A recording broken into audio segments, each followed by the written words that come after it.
Magtrabaho ng tapat kahit walang nakakakita.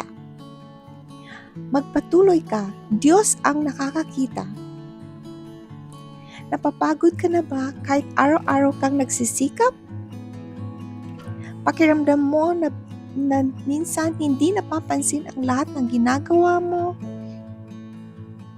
At minsan naiisip mo, may saysay pa ba ang lahat ng ito? Pero tandaan mo ito ngayon, nakikita ng Diyos ang bawat tapat mong pagsisikap. Kahit walang nakakakita, nakikita niya.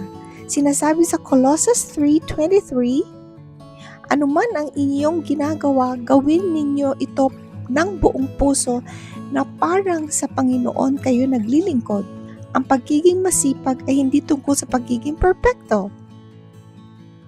Ito ay tungkol sa pagiging tapat. Patuloy na bumabangon, patuloy na ginagawa ang tama. Kahit mahirap, kahit nakakapagod, kahit walang pumapalakpak. Mahalaga sa Diyos ang katapatan. Mahalaga ang maliliit na sakripisyo.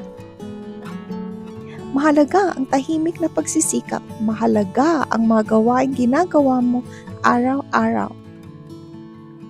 Huwag kang sumuko. Magpatuloy kang magtanim. Magpatuloy kang maglingkod.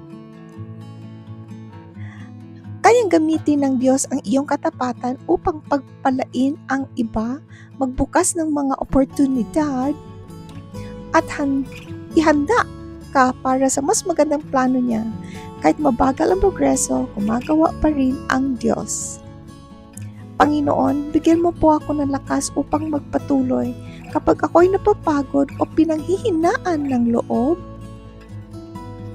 Paalalahanan mo akong hindi mo nakakalimutan ang aking pagsisikap.